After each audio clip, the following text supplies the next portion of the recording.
let's go over to the tight end position. I know we had the conversation around Taysom Hill. I believe Taysom Hill is on rosters in about a quarter to a third of leagues. That's certainly going to jump up this week. But what are some other tight ends, or who are some other tight ends, Samantha, that we are considering moving forward? It seems like the same names we talk about every week. Guys like Hurst, guys like Tunyon, guys like, I don't know, Evan Ingram. Have any of them kind of emerged, in your opinion? Sure. I mean, Hayden Hurst did have another nice day for fantasy. He did. Primetime loss / revenge match against the Ravens, who drafted him in the 2018 draft. He is the tight end 3 with 1 game left to play. I think his role could have been a little bit expanded with T. Higgins clearly activated as a decoy and nothing more.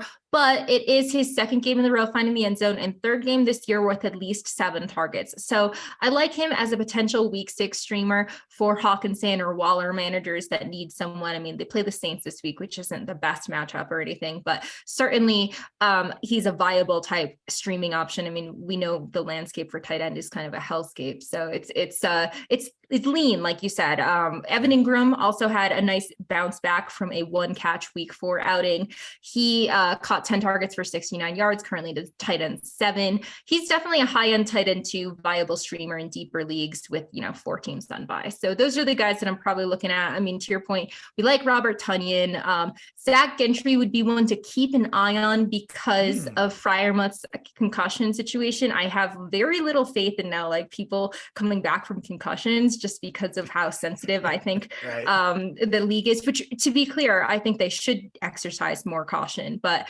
Freiermuth obviously exited that game pretty early, and Gentry ended up catching 5 of 6 targets for 43 yards. So look, there wasn't much pretty about the Steelers offense in that game, but just a name to keep an eye on in case Freiermuth is a no-go, especially in like DFS formats, because I'm sure he's going to be dirt cheap. Yeah, fair enough. And one other name, and again, I'm not advocating for these grape offenses, but Cole Kmet is someone who, going into the season, people thought was going to have a breakout. People thought we're going to lead the team in receptions or targets. And now he's at the place where he is only on 1/3 of rosters out there. So keep an eye out on that. I believe there's going to be some kind of regression at some point. But then again, honestly, the Bears looked pretty good for the Bears. This was probably their best offensive game of the year, I've got to say. So I think like that was the most accurate that Justin Fields has been all season. So, I mean, I think that they have a center that's injured right now, has like some kind of thumb injury. So once he comes back, that'll help their offensive line. It can't get worse for them is the thing. Fair. So they're kind of in that boat with the Panthers. So to your point about Kmet, it's only up from here. Yeah, I would think so. Mike, any tight ends on your radar that are readily available? Yeah, I mean, Hurst is the one I like best of everyone mentioned. He's actually tied for second in catches on Cincinnati this year, which nobody would have seen coming, but obviously injuries had something to do with that. So especially if Higgins is still hurt, but even if it was just because Higgins was hurt, Joe Burrow's learned to trust him in the red zone. That's the first thing I saw when I turned on the TV last night.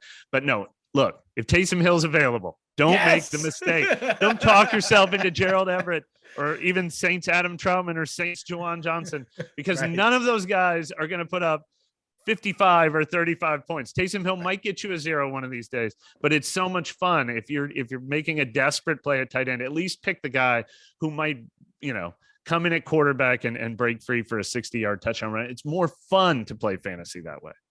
Now, listen, I don't disagree with you. My strategy has always been try to accumulate as many people as possible who can win you a week. And we are talking about tight ends and how, it's kind of a wasteland after the names we all know and they're TD dependent and stuff like that. Taysom Hill is a guy who can get multiple touchdowns, win you a week, even throw for some passing yards, rushing yards. They'll be involved in catching a touchdown. He will catch a touchdown sometime too. I promise. He is a tight end. Yeah, you may also get times where it depends on check your settings where you can get a point for like a blocked kick or something like that when it comes to Taysom Hill. He's returning kickoffs for them now. I know, that's what I'm saying. And he's returning kickoffs. No shortage of ways for them to use Taysom Hill. I think that is the lesson from this episode.